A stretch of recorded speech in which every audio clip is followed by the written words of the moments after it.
different sections of the media.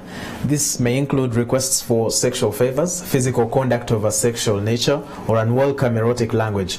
And in June this year, Makerere University, the biggest institution of higher learning in the country, released a report confirming that existence of sexual harassment at the institution. And of course, this comes after several media stories indicated that top school heads are involved sexually with their students. And will there be an end to this vice anytime soon? Joining us tonight to discuss this matter is Robina Rwakojo, the chairperson of the Parliament's Select Committee investigating sexual violence in institutions of learning. Welcome to NTV. Thank you. We want to start at the point of understanding, you're investigating sexual assault in our institutions of learning. What have you found out so far? Maybe before I do that, let me just introduce myself. Yeah. I'm called Robina Rwakojo. I'm the MP for Gomba West, and I'm a lawyer by profession. All right. I worked in the Ministry of Justice and Constitutional Affairs before I joined Parliament and left in 2015. The Select Committee investigating sexual violence in institutions of learning was appointed after a motion had been presented on the floor of the House by the female MP for Central, Honorable Anne Adeke, and seconded by Honorable Veronica Erago Bichetero. And they were concerned about the increasing rate of sexual violence in institutions of learning. So Parliament debated it and proposed that a select committee be set up to investigate this vice in institutions of learning. Now, when you say institutions of learning, then it means all institutions. So the Speaker of Parliament set up a 9-member committee. We have 9 members of Parliament, and I was blessed to be the chair. And she asked us to do primary schools, secondary schools, and tertiary institutions in the whole country. And before that, we decided to do our desk survey. I call it that, in that ministries and NGOs came before us and responded to the questions that we had asked them, because our terms of reference included finding out the causes and effects, finding out whether there is policy and law and the effectiveness of the law, finding out how cases of sexual violence are handled, like say the police and all that, the enforcement, and also we wanted experiences from elsewhere, which we're going to finally do, amongst others. So we wrote to the various stakeholders who we thought were relevant. Others actually came up to alert us on their own to say they wanted to make a contribution. So we did that. We had those come before us. I know that the First Lady, the Minister for Education, did come before us. Also, amongst the ministers that came and the ministries, we also had Ministry of Gender. We had Health and Justice, but those failed to come physically. They are coming after. And then we had various NGOs. We had FIDA, we had the National Association of Women Judges, we had UNICEF, we had those that are child related, and we got very good information from them. We had Makerere University that had done a research after the other incident. We had many people that had done researches. Now after that, we decided to go up country. And we started this week with Eastern Uganda. We began with Jinja. We went to Spy Road Primary School, and then we saw the district officials. We went to Kamuli, we went to Busitema, and to Ayumbale. We went to Serere and Karamoja. And next week we're going to Western. We're going to do Western and Southern. We're going to do Mpiji, Mbarara, Rukunjiri, Kabale, Kisoro. After that we'll do Western, we do Hoima, Chibale, Kabarole, Bunyangabu, Kasese, Ntoroko, Bundibujo. Then we come to Central, where we'll do Nakaseke, Wakiso, Kampala, and Kampala has many. Then after that we go to Northern, where we'll do Lira, Pade, Gulu, Adjumani, and Arua. After that, the next week, this is on a weekly basis, so we still have about 4 weeks of doing this. After that, we'll go to South Africa, and for benchmarking, because we here, they have a one-stop center for handling sexual violence. Now, I'm not supposed to be presenting to you, I'm supposed to be presenting to the House, but anyway, the findings are really, it's things people know. Yeah, so of course, what we really want to, hear from you is, some of the causes. What are the causes, Why does this happen repetitively? Is it because people are not reporting about it? Is it because, they are intimidated? Have you found out? First of all, there's a lot of ignorance about sexual violence, about what it is, about how to protect oneself. Charity begins at home.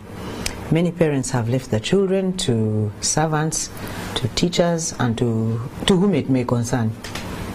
They themselves don't talk to these children, so they don't empower them. And these children sometimes don't know that they can be abused by people who trust them, because we found that it's mainly an abuse of trust. Somebody who you trust, a teacher, a relative, a worker within the school or home setting, is the one who abuses you. And parents haven't told children about this. So if you don't empower these children, they don't know what to expect, and they fall into the hands of wrong people.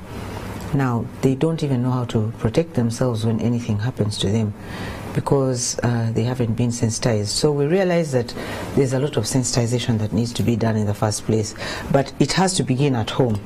Parents must talk to their children, then there must be a deliberate effort by the state and relevant actors to sensitize children and everybody in society, because even law enforcement officers need sensitization. Like some of the police, the way they handle these cases, they really trivialize them, and so you find injustice being done. Now, apart from that, there's a lot of moral decay, there's a lot of selfishness, because honestly, people have been saying when girls dress badly, they call for, defilement or rape, okay, if they're above 18. And I don't encourage girls to dress badly. But what does an infant do? Does it dress badly for the infant to be abused? You can see there's an actually, doing some reading, and of course, I wanted to quote you on that statement that you made in September this year, where you said, "I do not support sexual violence, but also do not support such cases of provocation. Some students like partying, and that is what comes out. They dress skimpily and walk in a provocative manner." This is a statement you made in September this year. Do you still hold that opinion? No. That statement is true in that lecturers, we found the people who are abused, it's both boys and girls. Now, but especially the girls. And you're looking at young girls, and then you're looking at the campusers, for example. Yeah. Now, for the campusers, some of them dress provocatively, and will sit provocatively, and will move provocatively. You see, some of the lecture rooms are sort of terraced. There's a lecturer who told us that in his class, there's a girl who had no panty, and she was sitting badly, and he could see, because he was down at that level teaching, and they were up there. And she intentionally, and after that she came, and she was asking if he could help her with her papers, because she's the type that used to party. I don't want to believe that these are a majority, but they are there. And these guys are only human. But because he is in a position of authority, I think he can do better than to fall for that and resist it and ask her to style up. If I were that lecturer, I would send out a girl like that and tell her to go and dress properly. I know there's freedom of dress and what, but it has to be within decent circles. It shouldn't really disturb the lecturer and others. Okay. When are you making the presentation to Parliament for your findings? We're going to finish in mid-December. Yeah. But I believe we shall be in recess. Okay. So we'll hand in our report. We had a 2-month period, but we've already got an extension. Now we will hand in our report, and I guess Parliament will discuss it after that. It's been a long exercise, so we all want to finish it, but we want to finish it well. I want us to conclude on the point, of course, from your background, from the Ministry of Justice and Constitutional Affairs, and your profession as a lawyer, now in Parliament as a legislator. Do you think our laws are stringent enough? We have laws. The problem is that the laws are scattered, because you'll find them in the Penal Code, in the Act Against Female Genital Mutilation. They're scattered, but they are there. People are calling for the laws to be put together, but even before they are put together, they are not being enforced properly. And there's one thing that pains me. In between the time something happens to a girl, say she's defiled, and the time a case gets to, the evidence gets to a state attorney, that is a vital, a vital trail. And that's where evidence gets lost.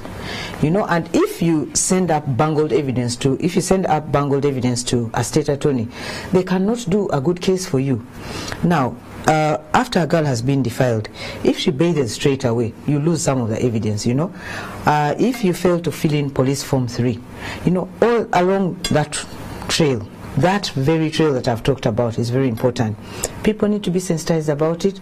The police form, there are also issues about it. Some people say they have to pay and all that. And when Ministry of Health came, they said they were going to have a talk with the Ministry of Justice, and they were going to see what to do about that. But about our findings, we have found that it is real, it exists, and it's disgusting, it's annoying. One recommendation I think that will come up is that schools, boarding schools that have girls, must have fences. It is annoying that a school doesn't have a fence, girls are bathing outside, and people are just getting optical nutrition. So why wouldn't they come at night to abuse these girls, There are things people take for granted, and they seem to be simple. The role of senior women teachers, people are talking about that. Some are active, others are dormant. In the schools we've been going to, we've found that the abuse exists, and it's within. Thank you very much, Honorable. And of course, we will wait upon your report and the recommendations, and the effectiveness of your report also will matter in time to come, because you're saying it's really disgusting. Thank you very much for sharing this information with us. Honorable Robin Arakojo, also the Member of Parliament for Gomba West County and the Chairperson of the Parliament Select Committee investigating sexual violence in our institutions of learning. That was Talk of the Nation. Let's take a break and we'll return with sport.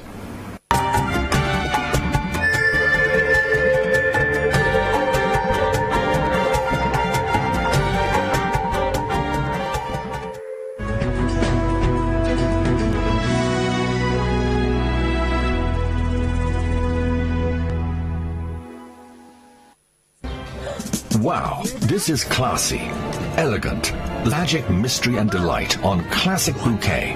Classy entertainment for ladies. November